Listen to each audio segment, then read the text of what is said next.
So you just found day trading, you just found maybe a guru or someone online, and you're really excited to go ahead and get started and start learn how to trade.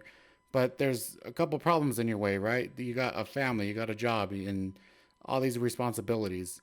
So how do you start day trading when you have these responsibilities? We're gonna go ahead and talk about that right now.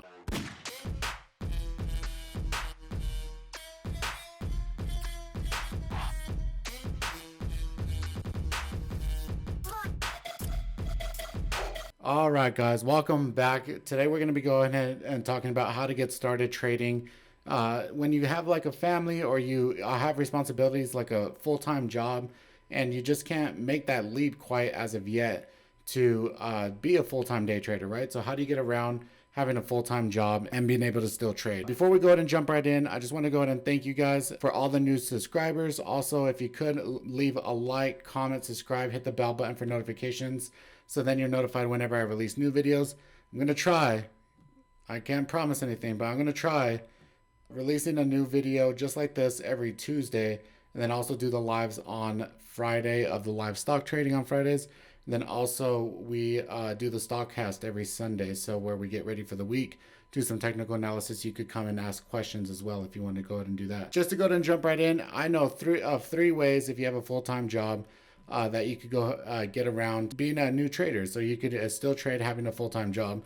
And they're not the most optimal things. Unfortunately, they aren't the most optimal. So the first one is going to be to trade futures. So you could trade future contracts on the market because the futures are open all night. So they're open all night for trading. It's not just where the market is open, like 9:30 a.m. market time, so Eastern time, and it's not, and then it closes at 4:30 p.m. market time. It's open, I believe, 5 out of 7 days, 24 hours a day, which is leaves you the ability to be able to trade. You can work your regular full-time job, have your family, and then whenever you put your kids to bed and things like that, you could go and you get a couple trades in before you go to bed. The next way I know of is by actually just trading while you're at work. So this is something that I actually did when I first started trading. I know a lot of you know that I worked at a T-Mobile call center when I first started trading, and basically what I do is I take my laptop and I just had it there with my work laptop, and then I just had my tickers and I watch them as I worked, and I would take trades. It didn't last too long. They did get mad at me after a while, and they told me that I couldn't trade like that anymore. I couldn't take my laptop in. And so eventually, what I was doing was, like clocking out and running to the bathroom and, checking stuff and taking trades. Basically, what I was doing is I would do my analysis before I went to work, and then I would set alerts on my phone. So, like, if a price on a ticker got to a certain level, then I could run and go, enter the trade or, do whatever I need to. And then setting these OCO orders, right? So, one cancels the other orders. So if you don't know what the OCO order is basically you're able to do the whole trade automatically. So you put in your entry price, you get in the trade, and it has your stop loss, and then your profit target already put into the actual order that you go in. So you can run out and then go put your order in right away. And then obviously this is not optimal. I'm not telling you to do this, and I'm not telling you to lose your job over this, but if you really want it, you'll make it happen in some type of way. With the OCO order, you can make it to where you have your entry, you have your stop, and then you also have your profit target. So it's either you stop out, you take a little paper cut, or you make your profit. So, and you don't have to sit there and babysit it. You could, just let it go, and that be your trade. Like I said, it's not optimal, but it is something that I know people do to be able to get around, having a regular daytime job and family and things like that. So the third way that I know to get around, some responsibilities and also be able to trade is by getting a different job, or, maybe taking a different shift or something like that is, again, I know that, this isn't necessarily optimal, right? But if you really want to be a trader, if you really want to take a swing at being this, there's going to be sacrifices just like with anything else. This is a professional arena where it's just like if you were going to be a professional athlete and you say, hey, I got a full-time job, how do I get around a full-time job to be a professional athlete? Like if you wanted to be a MMA fighter and you needed to train all day, right?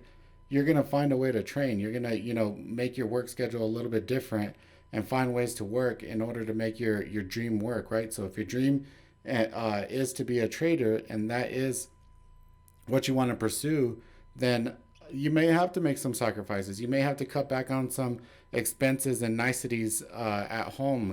Like I don't even have a TV in my home. I don't watch cable. I don't do any of that, and that's just to keep me hungry and to keep me motivated and to keep me pushing forward, because I'm just that type of person that if I have it, I will use it, and I feel like it's just a waste of time sitting in front of the TV. So maybe you give up, these nice things in order to be able to pursue your dream and save some money and continue to push forward. Maybe you take a job with Uber Eats or Instacart or things like that in order to make the money. So at night, and you take some hours off the beginning of your regular shift and your normal job, so then you could trade in the morning and then you go work another job after that. So what I'm saying is what I want to really hit hard on is that if you want it, you will make it happen, and if not, you'll make an excuse. So it's like with anything, you can't come into this type of arena and expect to make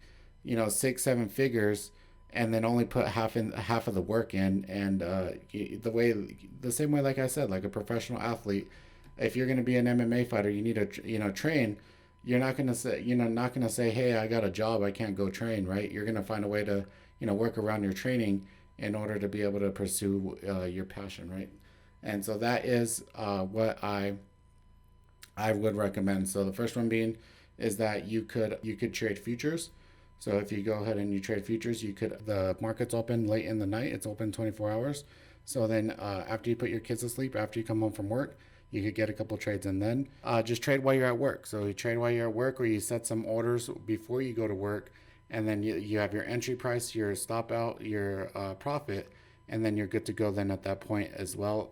Or just maybe sneaking off, like I said, if you can. And I personally did this. Like I said, I would sneak off to the bathroom and enter trades whenever I get alerts, and I'd feel my phone buzz or whatever. And like I said, I don't necessarily recommend this. Don't get fired over it. But if you want it, you'll make it happen. You'll find a way to make it happen. And luckily I had that type of relationship with my direct manager that she kind of knew what was going on, and she supported me. So, and the very last one is maybe taking a different shift. Maybe getting a different job. That is maybe like a swing shift or overnight shift. So then you could actually trade the market open if you want to trade the regular market the way that we do. So and just pursue it, and actually and just pursue it and be 100% committed to making it work for you, right? But like I said, if you really do want it, you will make a way to get it. And I know that it's a huge thing. I know, I have time sharing and custody of my son.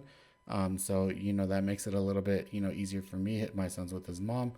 But I know if I had my son more, it would definitely be more difficult. And I know that, family things are a little bit, situations are a little bit different for everyone. So just wanted to talk on that. So there was, I got this video idea for someone in the comments actually wrote it in the comments on one of my other videos. So I appreciate it. And I think that this is something that a lot of people actually deal with. So I'm glad that you brought up the topic. And if you guys have any more topics, leave them down in the comments. Let me know, and I'll go ahead and make videos on them and the way that I would approach those. I definitely appreciate all the comments and suggestions and things like that. And like I said, I appreciate the love, all the new subscribers. Make sure you like, comment, subscribe, and make sure you stay money biased, guys. We'll see you guys in the next video.